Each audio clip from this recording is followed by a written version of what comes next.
البته همونطور که مستحضر هستید اخیراً این آهنگ توسط یک خواننده دیگه بازخوانی شده، شما هم اتفاقی میشناسیدش، با این صدا خونده، با صدای بی صدا. میخندی چه اتفاقی میشه؟ نورس بخش بشه.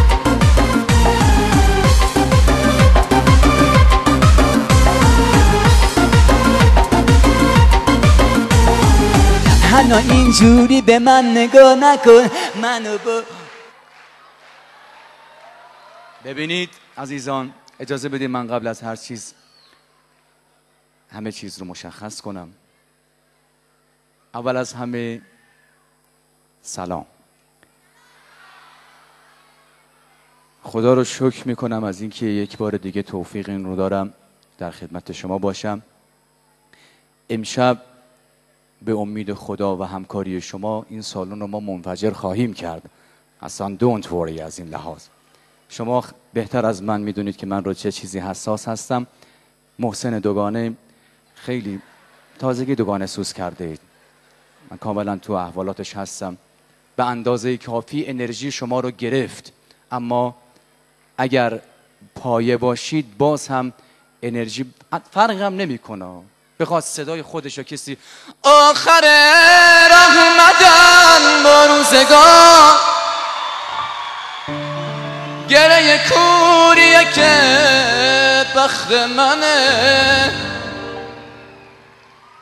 یا تموم اتفاقای بعدش شاهد زندگی سخت منه.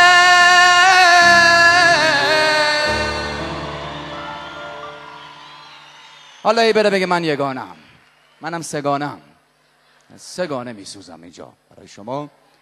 به جون خودم نمیدونم چقدر انرژی برای شما مونده.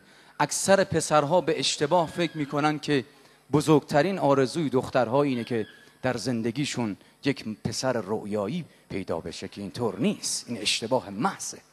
بزرگترین آرزوی دخترها در زندگی اینه که غذا بخورن بدون اینکه چاق بشه.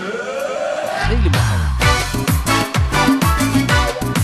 این دستای پر انرژی کجاست؟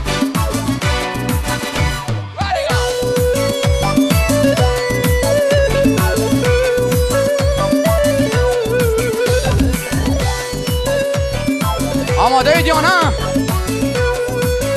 حالا یا سوتوجی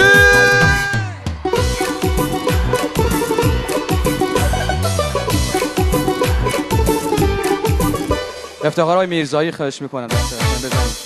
نوازنده بسیار خوبمون، پسری خوشگل و خوشتیپ که دنبال دختر خوبی هم میگرده.